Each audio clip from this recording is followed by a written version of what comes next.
வணக்கம் நண்பர்களே, உங்களிடம் பேசுவது விமலா. இன்னைக்கு நம்ம கேட்க போற கதை மாங்காயும் கைக்கோலும். ஒரு குருடன் தட்டி தடவிக்கொண்டே ஒரு சாலை வழியாக நடந்து சென்று கொண்டிருந்தான். வெயில் கொடுமையாக எரித்து கொண்டிருந்தது. எங்காவது நிழல் கிடைக்குமா என்று தேடி அவன் சென்று கொண்டிருந்தான். ஓரிடத்திற்கு வந்ததும் குளிர்ந்த நிழல் தன் மீது படுவதை அவன் உணர்ந்தான். கைக்கோலினால் தட்டி பார்த்து அந்த இடத்திலே ஒரு மரம் இருப்பதை அறிந்து கொண்டான்.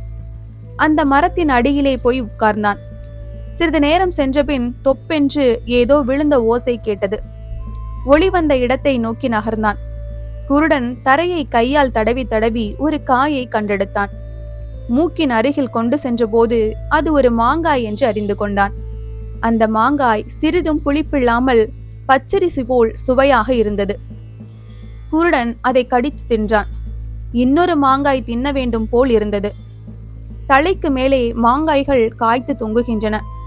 கைக்கோலை வீசி எறிந்தால் ஏதாவது விழும் என்ற எண்ணம் அந்த குருடனுக்கு ஏற்பட்டது. தன் கைக்கோலை எடுத்தான். மேல் நோக்கி அதை வீசி எறிந்தான். கைக்கோல் சில்லென்ற ஓசையுடன் மேல் நோக்கி சென்றது. மரக்கிளைகளின் ஊடே சிக்கிக் கொண்டது. மாங்காயும் விழவில்லை, கைக்கோளும் பறிபோயிற்று. குருடன் என்ன செய்வதென்று தெரியாமல் சிறிது நேரம் தயங்கிக் கொண்டிருந்தான். பிறகு குருட்டுத்தனமாக தான் செய்த செயலை எண்ணி நொந்து கொண்டே கைக்கோல் இல்லாமலே அந்த இடத்தை விட்டு புறப்பட்டான். வழியில் பல தொல்லைகளை அனுபவித்துக் கொண்டு தன் இருப்பிடத்தை அடைந்தான்.